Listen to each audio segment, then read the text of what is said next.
สบายดีพี่น้องกับทักทายสบายดีสวัสดีที่สุขุทุกคนเด้อเนาะยินดีต้อนรับเข้าสู่ช่องน้องอันอินดีพี่น้องตอนนี้เฮาสิไปเบิ่งไอดอนไทยหน้าเนาะพี่น้องว่าสิไปหาไทยหน้าซอยไอดอนเดี๋ยวเฮาสิพาลงไปเบิ่งแล้วไทยหน้าอีหยังตอนนี้แล้วบ้านเขาได้นี่พี่น้องให้แล้วบ้านพงเลยแล้วไทยพงเลยเนาะหนามันยังบ่ทันหลายอีหยังคือขึ้นมาล่ะพักผ่อนแต่ว่าได้ซ้ำให้พักผ่อนนะวันนี้กินหนักมันดิไปจ้ะไปพี่น้องจะไปไทยวะไปไทยก็บุกเสือไทยหรอบ่ไทยโดนละเสือเผาติบ่เผาไทยติกูสิมาถ่ายก่อนมาพี่น้องมาเบิ่งเฮ็ดหน้าแบบฝั่งไทยเนาะ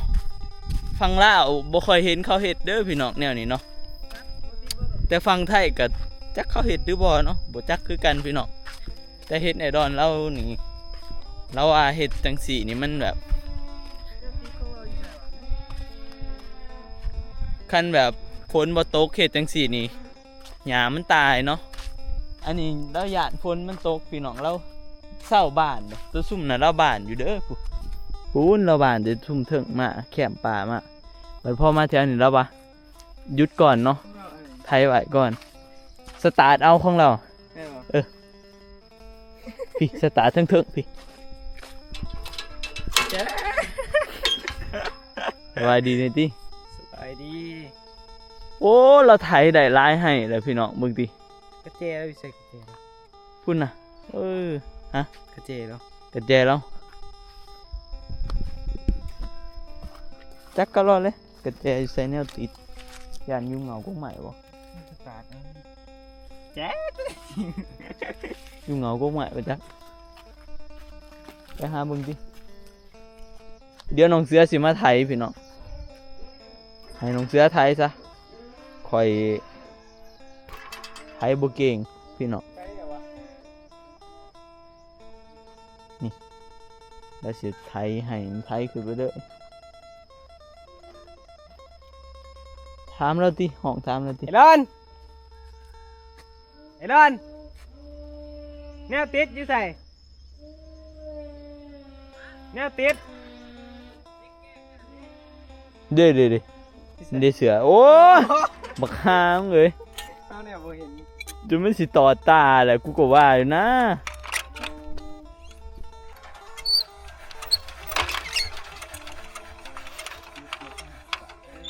ที่นั่นกับปากแตกเฮ็ดติดดีๆเลย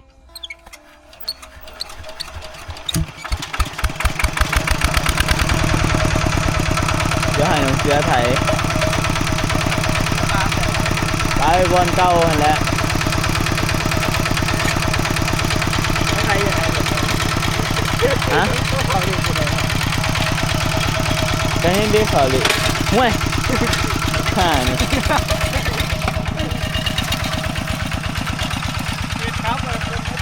ไทยแต่กลางออกมา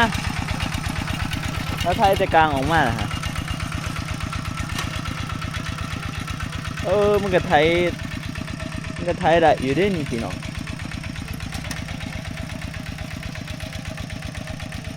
ฝั่งไทยก็จะเคยอันนั้นบ่เนาะพี่น้องเคยเฮ็ดบ่แบบบ้านดิบบ้านพงนี่นะแบบไทยดิบๆเลยเนาะแล้วก็บ้านพงเลยนี่เพิ่นเคยเฮ็ดอยู่บ่เนาะพี่น้องก็คอมเมนต์มาแน่เนาะเพราะว่าอยู่ทางบ้านเฮาบ่เคยเฮ็ดพี่น้องน้อยนักที่คนเขาสิเฮ็ดส่วนน้อยเนาะที่เขาสิเฮ็ดแบบนี้คือไอดอนเราเฮ็ดหั่นแหละพี่น้องให้ซุ่มนะเราไทยแล้วเราก็บ้านพงเลยพี่น้องบ้านพงแล้วก็แบบป้ามันเลยเนาะขาดกบมันป้ามันเลยป้ามันเกิดเองมันบัดย่ำมันมีน้ำพุ่นแหละพี่น้องย่ำฝนตกลงมาคันมันห่อนแดดแล้วว่าหญ้ามันก็สิตายนะคันแบบไทยขาดแล้วหญ้ามันถึกแดดมันก็จะตายแบบพอฝนตกมาเขามันถึกน้ำมันก็สิสัดขึ้นมาเนาะมันสิเป็นแนวนี้แหละแต่ว่าช่วงนี้ฝนมันตกบ่อยพี่น้องเราเลยเปลี่ยนแผนนี่เราเลยขาดเลยเราไทยเอา ไถหุดเอาอันนี้ก็ไถหุดใบซื่อๆพี่น้อง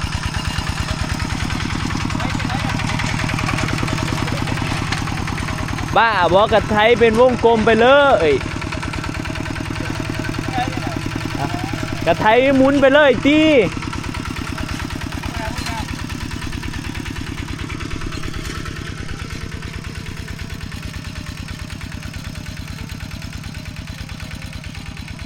นี่น้องเสือลงไปไถเนาะ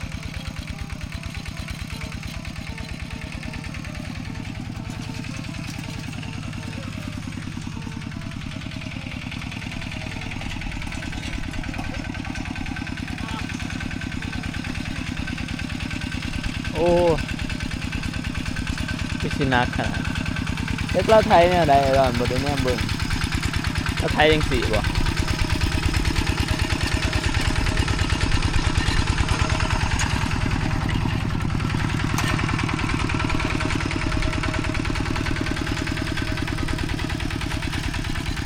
ไปให้น้องเสือไทยก่อนพี่น้องพี่จะนายไอดอนลงมาหาเบิ่งไทยได้จำไรโอ้พี่น้องเป็นพงขึ้นมาเลยได้เราไทยดอนแต่มันก็พอไทยได้อยู่เนาะพูดนะแต่มันเพื่อสิไทยแล้วพี่น้องมันไทยใบเดียวเนาะ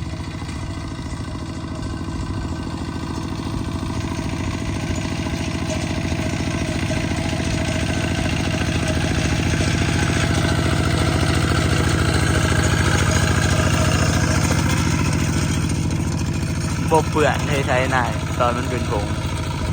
บ่มีขี้ตมเมียง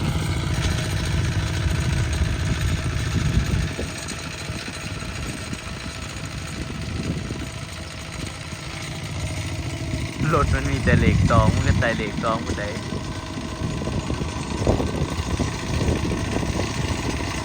แป๊บเดียวเฮ้ยทีแรกเอาอะไรให้หนึ่ง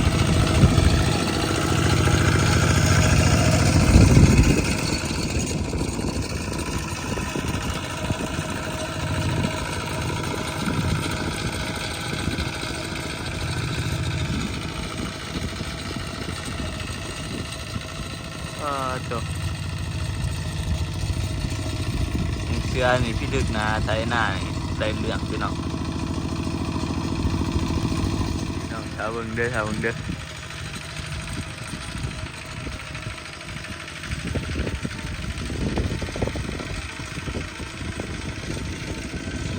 ผมมันเปลี่ยนเลขเลยยานใส่เลขสองเปลี่ยนเลขแล้วบ่นี่แหละนะมึงเปลี่ยนเลขวะเปลี่ยนเลขหนึ่งวะโอ้แม่ไหนดีเปลี่ยนเลขหนึ่ง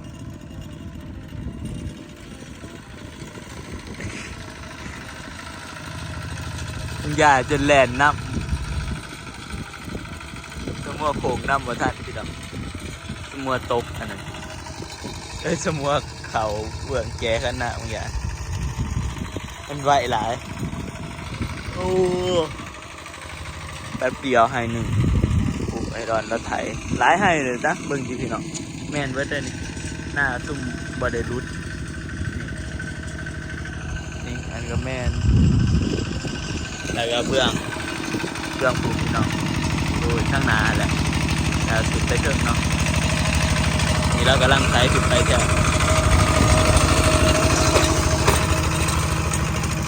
ได้บัดนี้เดี๋ยวน้อยหนึ่งเดี๋ยวแคมมันเนี่ย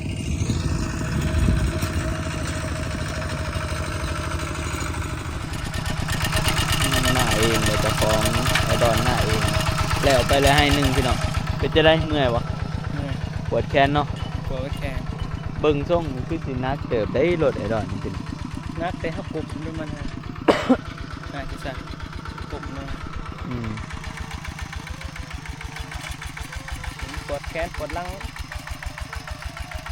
โอ้ละไทยมันจิไหวได้ดอนคอยตักไปเราบอกเสื้อไทยแลนด์เอา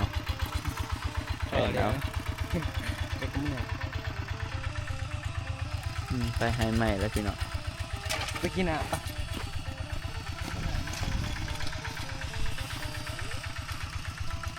ให้ดอนแล้วไทยเองเล่าบัดนี้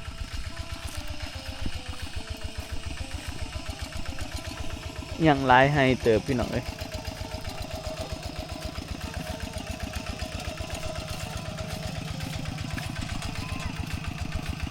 เดี๋ยวเราไทยแต่หนอออกเข้าไปไหนเนาะโอ้แดดอะดีแต่พ่อจะว่ามันจังจัน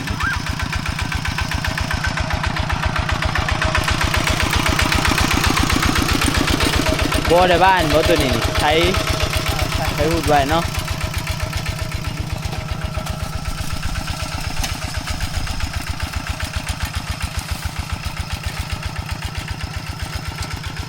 เราบ่ได้บ้านพี่น้องเราใช้พูดไว้ซื่อพี่ซุ่มนี่เอาบ้านเนาะซุ่มแคมหัวเอาบ้านเจ้าน้อยนี่กับตัวนี้พี่น้องนี่แหละตัวเบื้องให้ทับอีทนี่เรากับบ้านคือกันนี่เดี๋ยวสิพามาเบิ่งมันมีหญ้าอยู่บ่ก็บ่ได้มีหญ้าเลยล่ะนี่ก็เริ่มมันกำลังติดฝนกำลังตก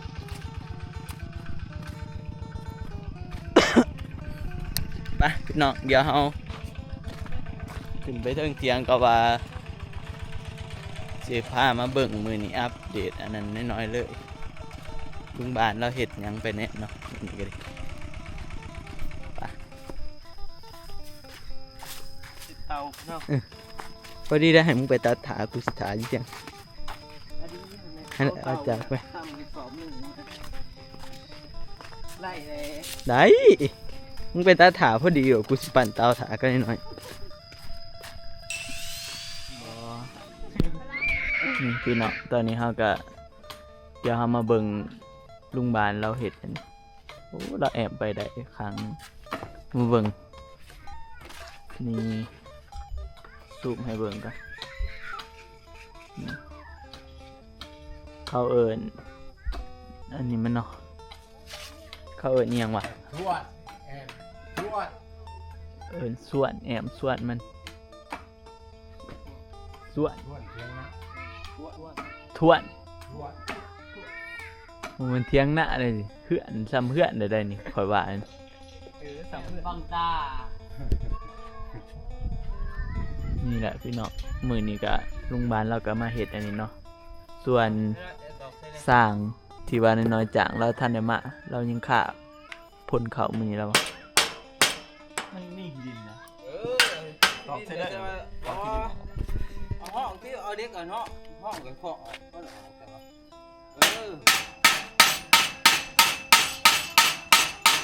ห้องกับยายที่ถูกเผาห้องนี่วะ ห้องมันแน่แล้วบ่ เนี่ยเลย ห้องพีนใจเอ้าห้องจริงๆบ่ เราขึ้นมันนี่เอา เอา เพราะแล้ว เอาแล้ว เอาโอ้ไม่ได้เหรอเอา แต่มันยังอันเป็นคือมันมีเนี่ย เรียนรู้รู้จักเรื่องเผาเลยอ่ะ มันยังอยู่ไหนมัน นี่เบิ่งแม่มันเป็นเรื่องเด็กบ่ได้อีหยัง ขี้ดินนะ เงินบ่ ขี้ดินขี้ดินเหนียวเอาเนี่ยจิ้มออกเอาผู้ใด ทางของเพื่อนได้ด้วย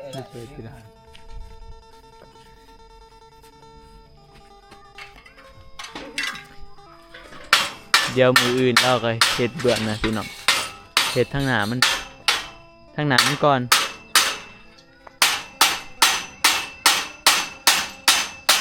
จิบมันนำตีขอมันอย่างเดียวเฮ้ย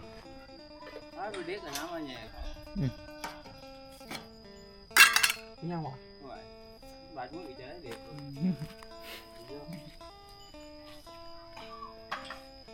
ว่าดอนจะนั่นผักเดี๋ยวขาดนะ หน่วยยังหรอไปทะลุ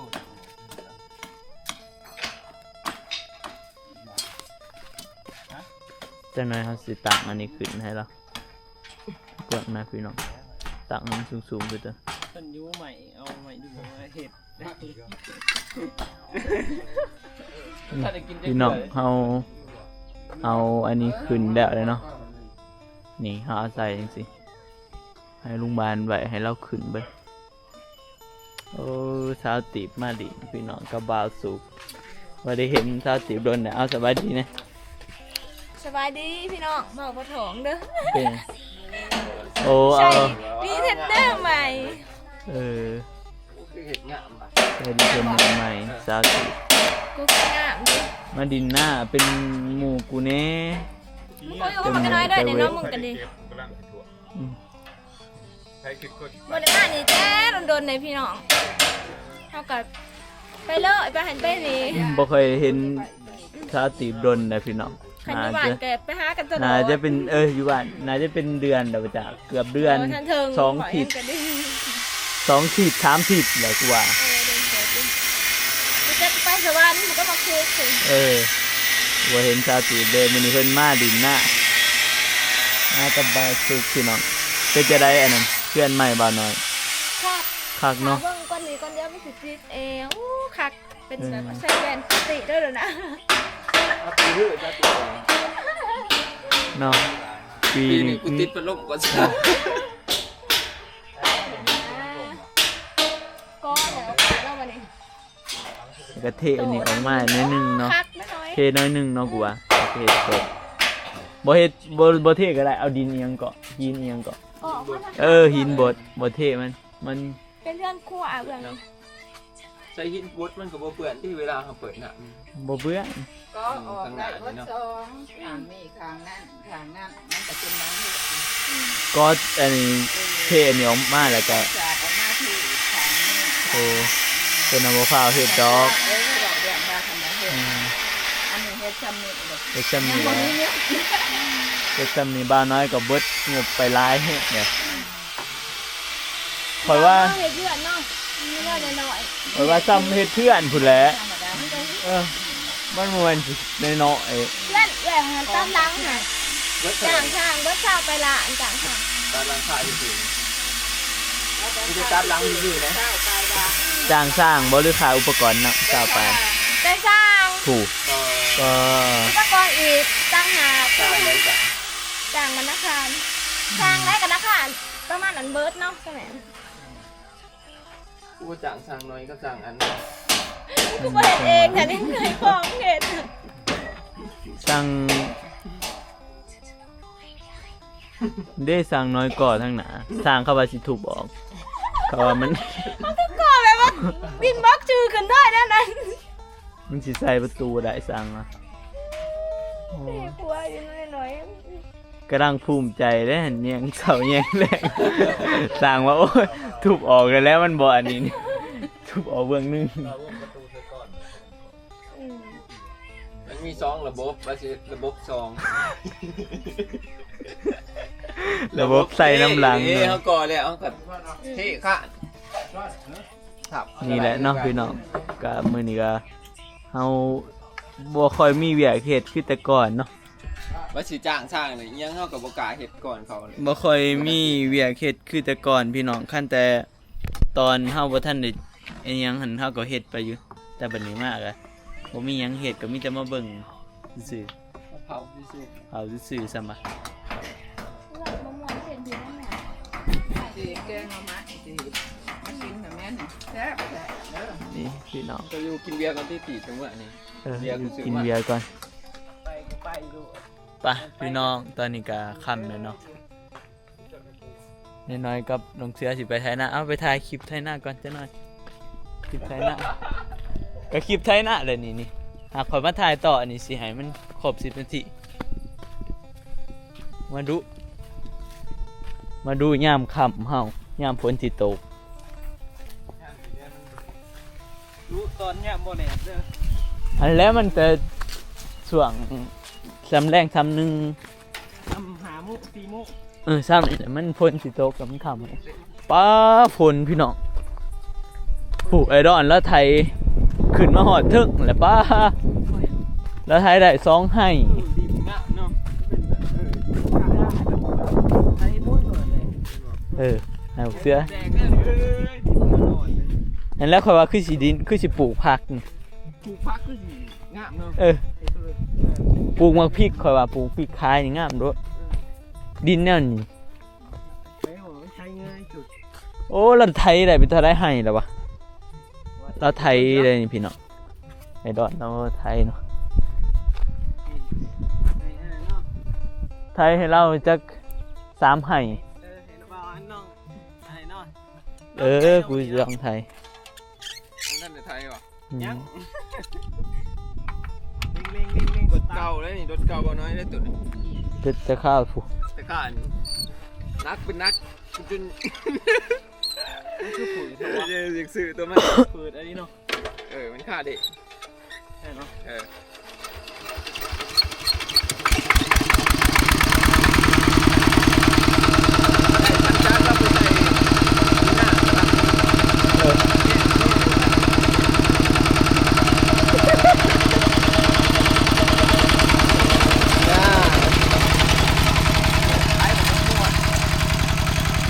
ไทยม่วนเด้อ ไทยม่วนไทยม่วน แดงแข็งเด้อ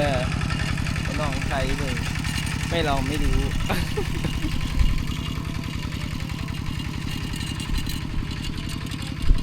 บรรยากาศดีอะลีพี่น้องบรรยากาศดีคักขนาดยามแลงบรรยากาศยามแรงๆรู้สึกแบบ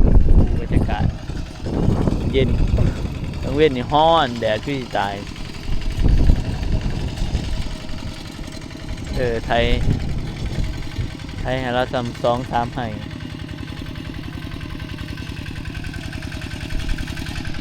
ไปพี่น้องเดี๋ยวเราสิได้ปิดคลิปซะเนาะสำหรับคลิปนี้ก็สิได้เบิดเพียงสำนี้แหละเด้อพี่น้องเอ้ยเดี๋ยวไทยหน้าให้ไอ้ดอนก็ไทยอยู่สิปิดคลิปแล้วมันสิทำบ่ได้ลงคลิปพี่น้องไปเดี๋ยวไว้พอกันใหม่คลิปหน้าสำหรับคลิปนี้ขอตัวลาไปก่อนเด้อพี่น้องขอคำว่าสบายดีบ๊ายบาย